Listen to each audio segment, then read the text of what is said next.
Hello everyone, my name is Alex and I'm the founder and managing director at ARLY Consulting. This video is part of the Guess Where They Got In series from GMA Club. Before I jump into our client's profile, let me just briefly introduce myself.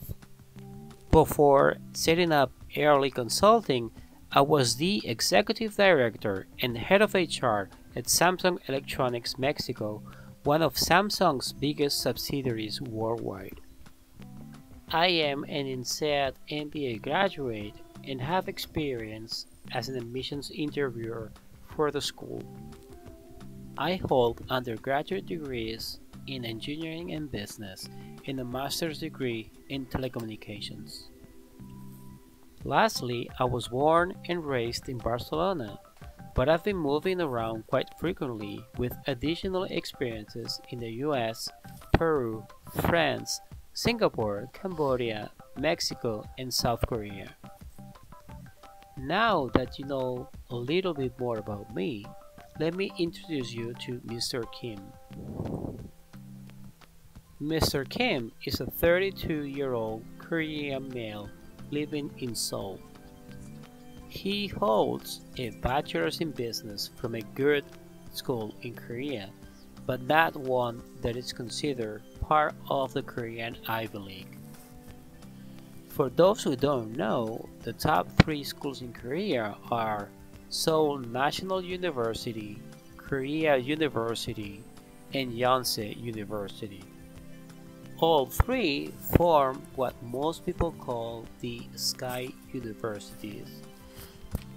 But there are also other top universities such as KAIST for science and engineering degrees and Sungkyunkwan University, one of the oldest universities in the country.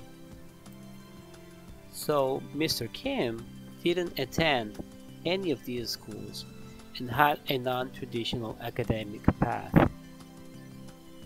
He started college in 2007 and went to the mandatory military service from 2009 to 2011. It is quite common for Korean males to do the military service during college.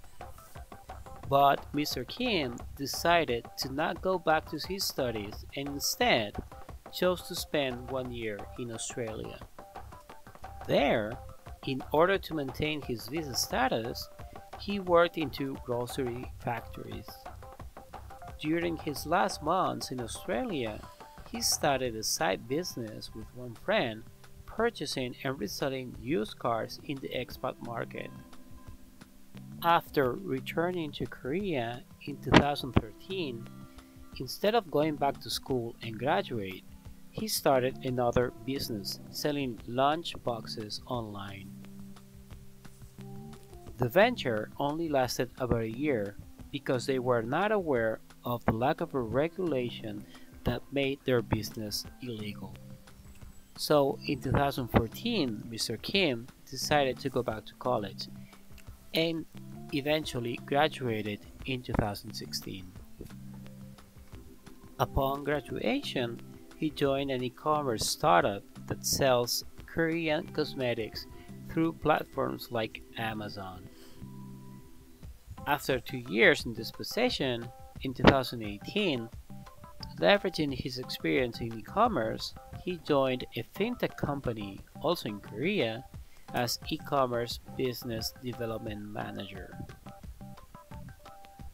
In terms of extracurriculars, he doesn't have much worth mentioning except mentoring a handful of university students on how to launch their own businesses.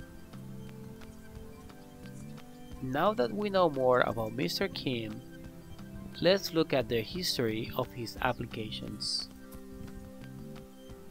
In late 2017, early 2018, while he's still working for the e-commerce startup, with the help of a Korean admissions consultant, he applies in round 2 and 3 to 4 schools.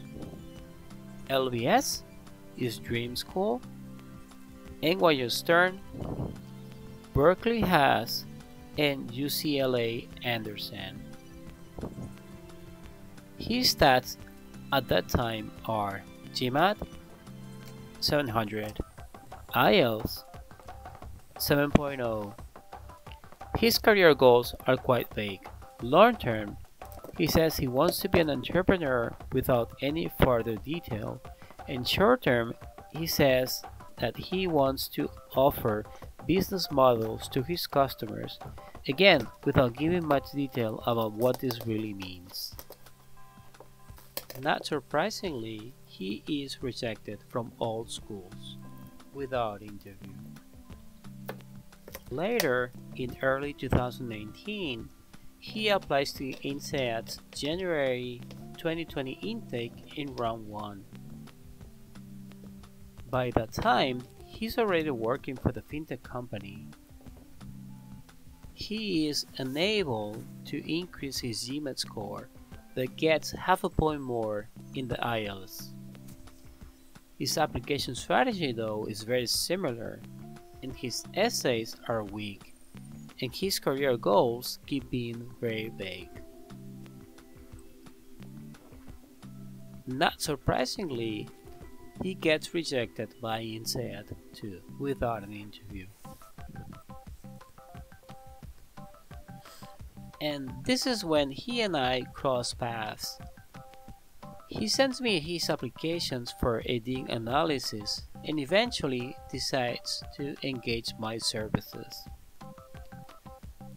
We decide to reapply to his top 3 schools: LBS, NYU Stern, and UCLA Anderson.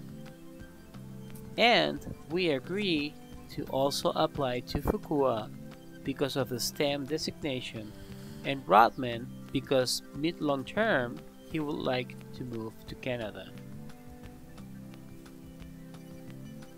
We agree that a higher GMAT score would be very important for his profile to be competitive, especially as a reapplicant.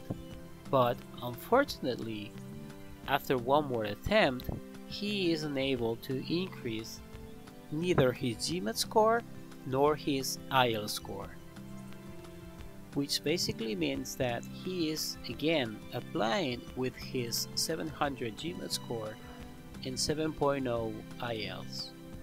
However, this time he gets accepted to Rotman with a Creative Destruction Lab fellowship and LBS, his dream school, and he is waitlisted at the rest of schools: NYU Stern and UCLA Anderson after interview, and Fuqua without interview.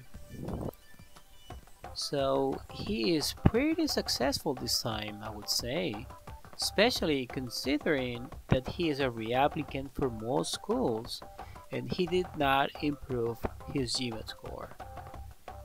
So what did he do differently this time?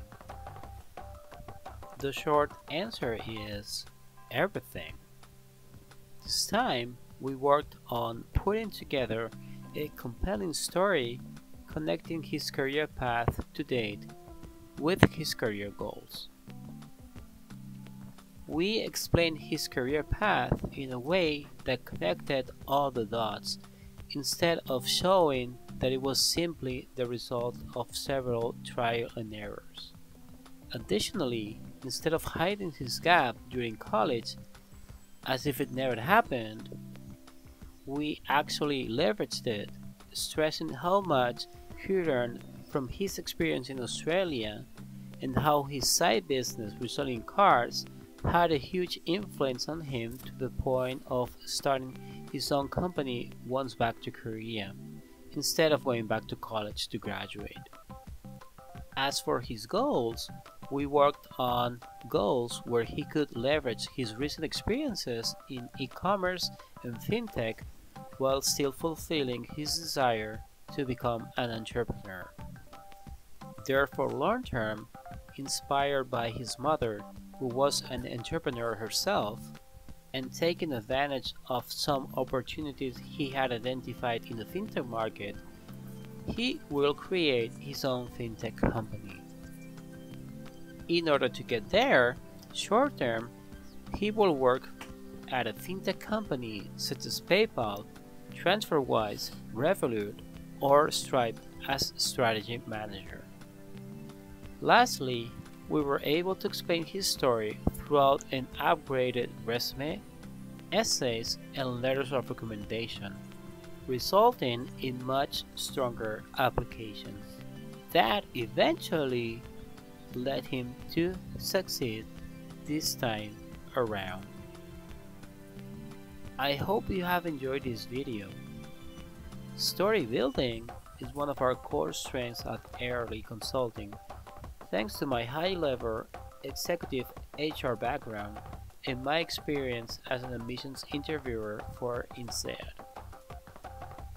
So, just like we did with Mr. Kim, in case you need help with your applications, we will be more than happy to be your admissions coach. We wish you the best of luck in your applications. Visit our website and reach out to us for more information about our MBA admissions coaching services.